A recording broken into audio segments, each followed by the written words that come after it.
दान कर कर भी वो त्याग हो नहीं सकता। दान कर कर भी वो त्याग हो नहीं सकता। दूसरों को मुफ्त में दे रहा हूँ ये भाव अगर मन में आते रहता। पुण्य कर्मवत का फल इससे कभी नहीं मिलता। मोक्ष के द्वार पर जाके वापस आना ही पड़ता। मोक्ष के द्वार पर जाके वापस आना ही पड़ता।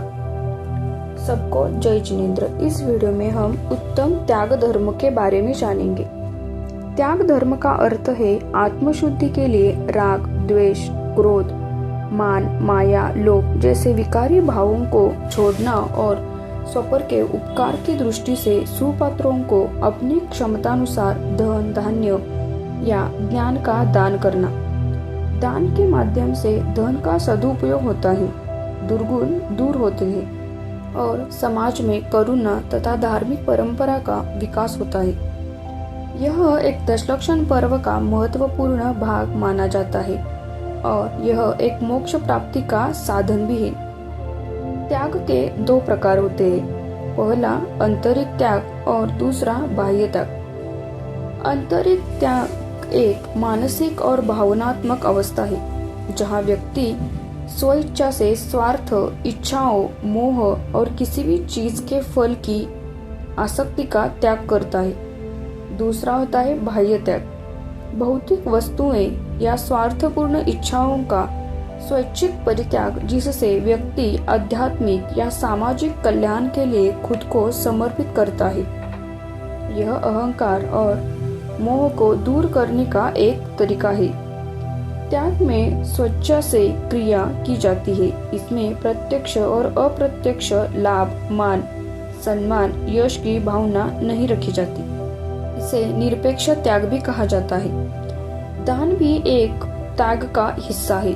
दोनों में सामान्य फर्क है। त्याग यानी मुख्य रूप से किसी वस्तु से अपनेपन के भाव को छोड़ना है। दान यानी मेरा मानी हुई वस्तु का किसी पात्र को देना है। हालांकि व्यवहारिक रूप से त्याग को ज्ञान के पर्यायवाची के रूप में प्रयोग किया जाता है। त्याग धर्म है और दान पुण्य है। पात्र दान हमेशा सुपात्र और जरूरतमंद व्यक्ति को देना चाहिए जिससे उनका कल्याण हो, यानी कि मुनि आरिका को आहार देना, उनका स्वास्थ्य ठीक रहने के लिए दवा यानी मेडिसिन देना, भूखे व्यक्ति को भोजन देना, जरूरतमंद लोगों को अन्न, धान्य, बिस्तर, भोजन के लिए बर्तन ऐसे वस्तुएं देना। दूसरा होता है सेवादान। इसमें रक्तदान, गरजू लोगों को हॉस्पिटल सेवा प्रदान करना, जरूरतमंद को विद्यार्जन के लिए मदद करना। तीसरा होता है अभयदान। कीटक प्राणियों के भय को दूर करना, हिंसा से खुद को बचाना। चौथा होता है समदान यानी धार्मिक दान। धार्मिक परंपराओं को बनाए रखने के लिए मंदिर निर्मित को मदद करना। हमारे देश के इतिहास में बहुत सारे दानशूर हुए हैं, फिर भी मैं ऐसे दानशूर के बारे में कहूंगी कि जिससे तुमने कभी सुना भी नहीं होगा। पहला भामाशाह, राजस्थान के मेवाड़ के राजा महाराणा प्रताप के मित्र, सहयोगी और विश्वास सलाहकार थे।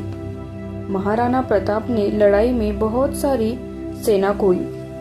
उन्होंने बहुत सारा क्षेत्र भी खोया था। ऐसे वक्त में सेना को पुनर्स्थापित करने के लिए और खोए हुए प्रांत को वापस पाने के लिए पैसों की सख्त जरूरत थी। ऐसे वक्त समाज के हित के लिए उन्होंने अपना संपूर्ण खजाना महाराणा प्रताप के हवाले किया था। दूसरा जीडी बिड़ला यानी घनश्याम दास बिड़ला। गांधी जी के नेतृत्व में स्वतंत्रता लड़ाई शुरू थी। कौन सा भी बड़ा काम करते समय मनुष्य बल के साथ साथ धन की भी बहुत जरूरत थी। देश की स्वतंत्रता जैसे महान कार्य में धन की कमी न हो, इसलिए जब चाहे तब इस लड़ाई को आर्थिक सहाय करने का महान कार्य जीडी बिड़ला जी ने किया था। जैन मुनि त्याग के मूर्ति होते हैं। वे सब परिग्रह छोड़ देते हैं। अपने वस्त्रों का भी वे त्याग करते हैं। मैं त्याग की मूर्ति भगवान बाहुबली के बारे में आपको बताना चाहती हूँ। प्रथम तीर्थंकर भगवान आदिनाथ के पुत्र थे। सभी पुत्र शूरवीर थे। उन सब में भगवान बाहुबली और भरत चक्रवर्ती महापराक्रमी थे। आदिनाथ भगवान अपने पुत्रों को राज्य बांटकर आत्मकल्याण के मार्ग पर गए। सभी पुत्रों ने अपना अपना स्वतंत्र राज्य निर्माण किया था।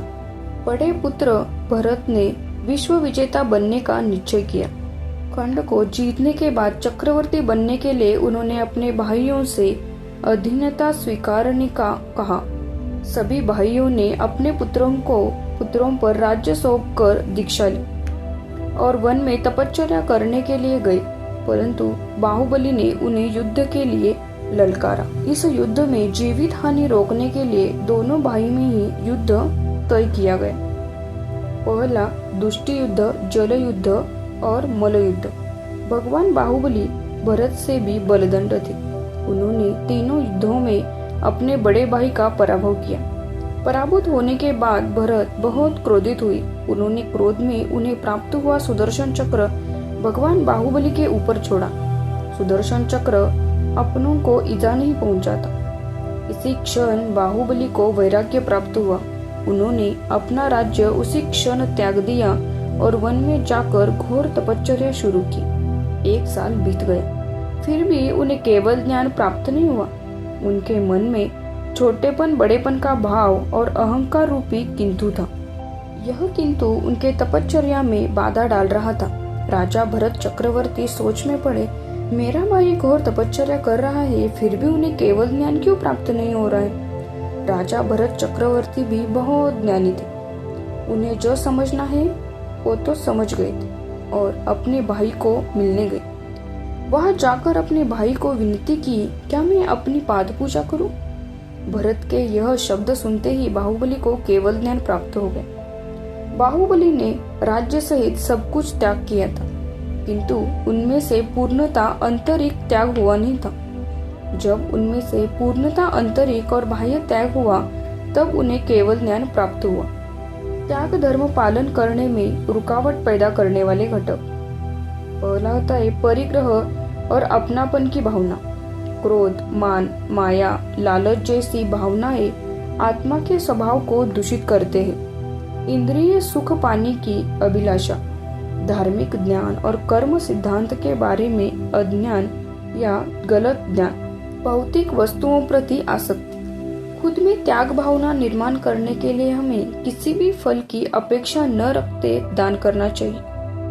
आत्मशुद्धि के लिए पंचेंद्रियों को काबू में रखना चाहिए। खुद में नम्रता, विवेक, सहनशीलता जैसे भावों का विकास करना चाहिए। मैं, मेरा, मुझे, इस भावनाओं के ऊपर काबू रखना चाहिए। त्याग धर्म पालने के फायदे। आत्मशुद्धि और आत्मकल्याण होता है।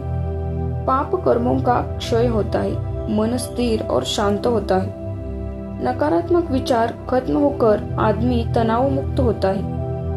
भोगी वृत्ति का नाश होता है। आदमी मोक्ष प्राप्ति के तरफ पहुंचता है। अंत में मैं कहना चाहती हूँ, बिना मेघ दृष्टि नहीं हो सकती, बिना मेघ दृष्टि नहीं हो सकती, बीज बिन अनाज पैदा हो नहीं सकता, मानव जन्म बिन मुक्ति नहीं मिल सकती, त्याग धर्म पालन बिन मोक्ष का द्वार खुल नहीं सकता, त्याग धर्म पालन बिन मोक्ष का द्वार खुल नहीं सकता।